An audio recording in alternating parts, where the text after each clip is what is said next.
Poštovani, molim vas da mi date pristup datoteci, projekt smo već trebali predati na razmatranje LP. Ok, tako ćemo, a? Dobro, LP. Poštovani, kao što je vidljivo iz prošlog e-maila, pristup datoteci sam vam dao prošli tjedan. Molim vas, pregledajte neželjenu poštu. Unaprijed hvala. Poštovani, ne.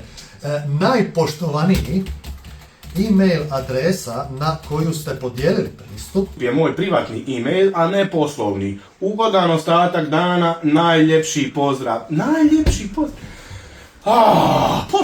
Ne. Vaša visosti, vaše veličanstvo je vjerojatno propustilo napomenuti na koji e-mail je potrebno poslati datoteku. Ovim putem napominjem da... s privatnim mailom i sebi podijelili datoteku.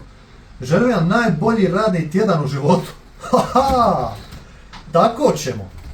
Jedan jedini, veličanstveni, nenadjebivi, svevišnji i omnipotentni. Idemo.